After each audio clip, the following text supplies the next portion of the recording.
What's a 401k? What's a budget? How does a 401k run? Yes, you get extra money. Yeah. That's totally important. Yeah. Hello, welcome to Tuesdays with Trey. I have my guest Ryan. He's an entrepreneur. Today we're going to talk about his story. Thanks for joining me today, Ryan. Trey, awesome to be here. What's going on with you? Not much. So I heard you created Paul Frank. When you were 8 years old like me, did you want to create a clothing company? No, I probably just wanted to ride my Diamondback Viper bicycle. I didn't really even know what I wanted to do, not in high school and not in college. It took me a long time to kind of find my path.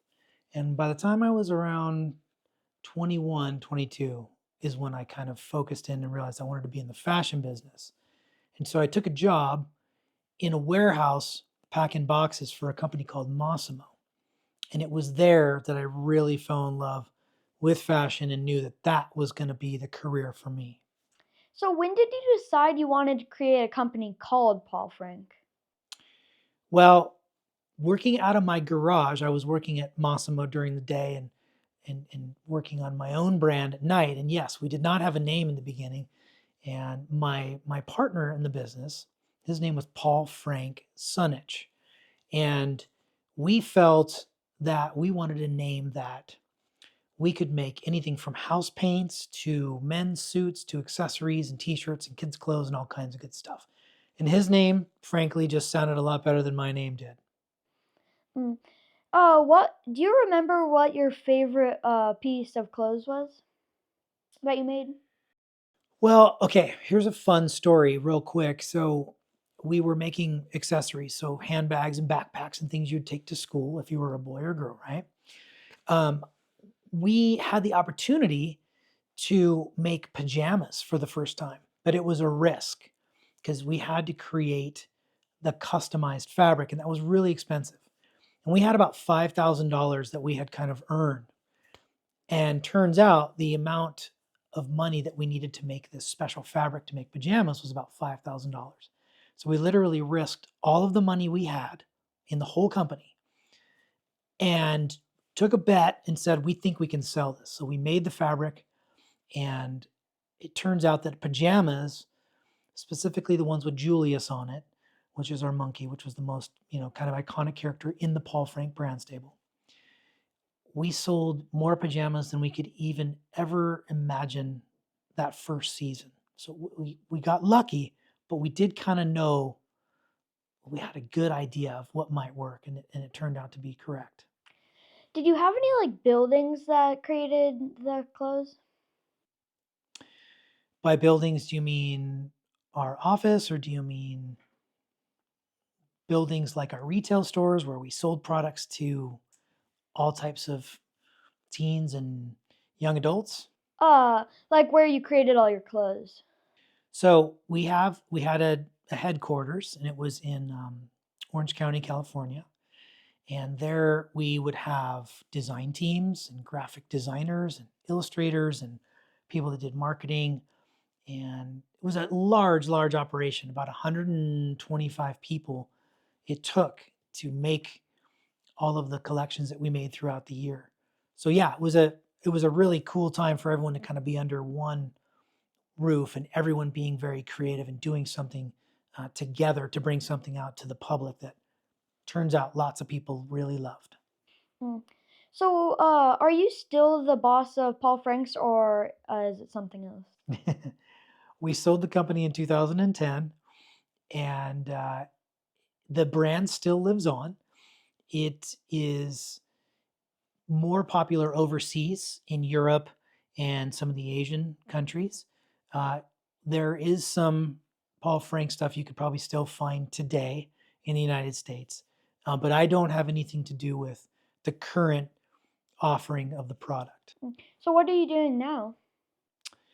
Well, that's a good question. So I moved to Idaho a few years ago, and I have a cafe, coffee shop concept, and next door to it is a boutique that my wife and I do together, which is something that I really enjoy doing.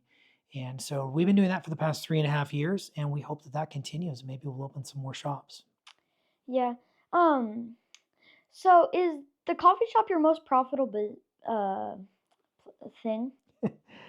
No, the apparel business, the clothing business, Paul Frank was definitely the most profitable.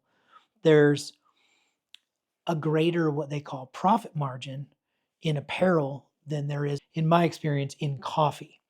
The margin seems to be a little bit lower, and that gets into some complicated things about being completely vertical. But we don't probably need to talk about that now. Maybe we'll do one when you're in high school and college, and we can get a little more specific on the finance that happens in within a business. Mm. Can you give us some examples at what you sell at the boutiques and stuff? So we sell gift items, things for the home, women's clothing, women's accessories. Like we live in Idaho, we live in the country. We do some great hats that go with this lifestyle that we have. Your mom probably has 3 of them. We also have men's, and we do all kinds of fun local things. So we sell like the local honey farm, we bring in their honey, um, all different kinds of things. We try to promote as much local Idaho as we can within our concept. Mm. What's your favorite business that you've worked at? It's got to be my own, right? Yeah. I mean, the Mossimo experience is really fun, but working for yourself, there's nothing better than working for yourself. Yep. What was your biggest success at Paul Frank's? Biggest success. Well, I think a personal success was the being able to grow a brand from my garage to something that touched people around the world. So we sold in about 65 countries. We had 30 stores around the world. So from the Middle East to Japan and the UK and several United States, we had these wonderful stores. And so we sold all around the world. And we're able to bring smiles and happiness and creativity and something that people cherish. That's a huge satisfaction for me. Also, the decisions that we made as a ownership team enabled people to buy houses, buy cars, and start families and educate their kids through the decisions that in some part I was making. Having a successful company really enhanced so many lives. Mm. So I take a lot of satisfaction in that. Um, what was one of your challenges that you had? It's a good question. Lots of challenges. When you're an entrepreneur, you hear no a lot. People don't want to hear your idea. They don't want to help you. So I think a challenge, a great challenge, and one that wasn't just once and it wasn't just twice, it was probably hundreds and thousands of times, is if you have a problem and an obstacle in front of you, how do you overcome? So if you feel so passionate about something, you can overcome it. You'll find a way. And you have to push through even some of your own doubts, right? Oh, I don't think I can do this. But if you have self confidence and you believe in yourself, you believe in what you're doing, and you're working really, really hard at it, and you don't take no for an answer, those challenges get solved. Mm. What would you want to tell a kid that's wanting to get into being an entrepreneur? Yeah, I would say I definitely would do it. I mean, but it takes a lot of hard work. Not everyone is built to be an entrepreneur, but it is a great path. It is a path that has really, really highs and lows and kind of everything in between. Um, but definitely for me was the only path that I really know. I've never had a resume. Do you know what a resume is? No. A resume is when you are looking for a job, you go tell the future employer a little bit about yourself. And it's organized in such a way that, hey, I was a busboy at this restaurant, and I I made pizzas here and did this, right? It's everything you've done in a summary. I've only done that one time, and it feels pretty good to say that. Mm. I heard that you think you're good at pickleball. I think my dad's better. Oh, listen, your dad happens to be about 6'10", and he can cover a lot of ground with his gigantic arms. Okay. But I am much more athletic and handsome than your dad. My dad said he'll play you anywhere, anytime. I would rather be on your dad's doubles team than play him, because I don't really want to hurt his feelings. He'd probably win. Listen, I am your guest. You can't antagonize the guest. You're supposed to be nice to me. I am allowed to be antagonistic to your dad. So what would you want to tell a foster kid if they're watching? I think that if someone has a strong belief, you really can do anything. We hear that said a lot of times, right? And I know you've interviewed the governor already, and now you're interviewing me.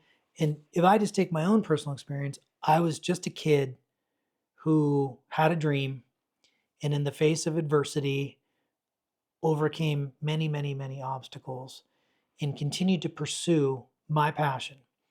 And you'll hear this often too, which is if you are doing something you're passionate about, you'll never work a day in your life.